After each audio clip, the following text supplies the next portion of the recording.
Yo mga idol, kumusta? Mandarig mga sports, tabi nga pala ating usapan. Barangay Nibra, Sistan, pumirma na sa upunan ng Barangay Nibra at RJ Abarientos. Matinding inamin, pero bago nga yan, kung bago pala sa aking channel, huwag mong kalimutan na subscribe at i-click ang notification bell para like kang updated sa ating latest upload natin.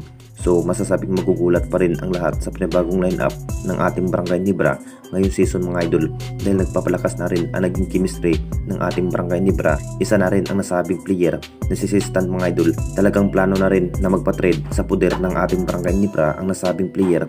Naging impact na nga rin sa pagkatalo ng ating Barangay Nibra, kung saan butas ng karayom pa rin ang kanilang malampasan next season mga idol. Ito na nga bang hinihintay ng lahat sa pagbabalik ang magiging bagong chemistry ng ating Barangay Nibra.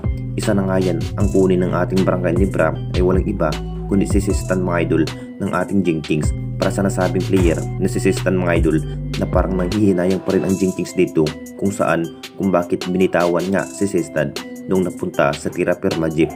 Dahil sa Triangle Opens, sigurado ngayong pa lamang po talagang opisyal na nga rin babalik ang nasabing player na si Sistan sa upunan ng Barangay Nibra. Mapapalakas na nga ba ang magiging lineup kapag mapupunta muli ang dating ex-Nibra player na si Sistan mga idol?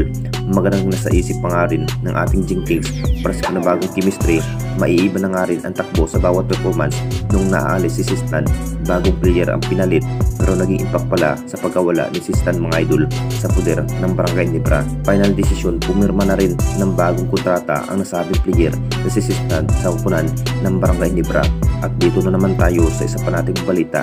RJ Abarientos matinding inamin na parang naiiba na nga ang naging line-up ng ating Barangay Nibra kung sakaling maharbat si Sistan ngayong season. Isa na rin si Coach Tim na pailing sa nagdaang laban ng Jinkings dahil bagsak nga ang nagiging performance kung bakit hindi pa rin nakuha ang matagal ng hinahangad kahit grabe sacrifice ang kanilang bawat laro sa nagdaang laban mga idol. Kung bakit hanggang ngayon sinisiguro pa rin ng ating Barangay Nibra ang magiging line-up. Naging impact na nga rin sa pagkatalo dahil ibang player yung walang maambag sa upunan ng Barangay Nibra ay na-trade na ng Jinkings.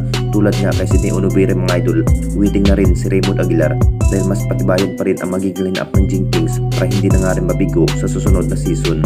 Kahit may Justin Brownlee pa rin ang nagiging import, kulang na kulang pa rin ang nagiging kombinasyon ng Jinkings. Inamin na rin ang nasabing player, talagang pinatunayan pa rin na mas lalo pang mai-improve ang kanyang magiging performance ngayong season. Butas ng karayom pa rin ang kanilang malampasan bago makuha ang hinahangan, dahil maganda naman ang nagiging laro ni RJ Abarientos mga idol, pero kulang pa rin sa stamina at hard practice pa rin ang mas kinakailangan ang nasabing guard na si RJ Abarientos. Kung bakit 4 minutes lang ang kanyang makukuhang playing time sa nasabing player na si RJ Abarientos. Anong masasabi ninyo mga idol tungkol sa ating video?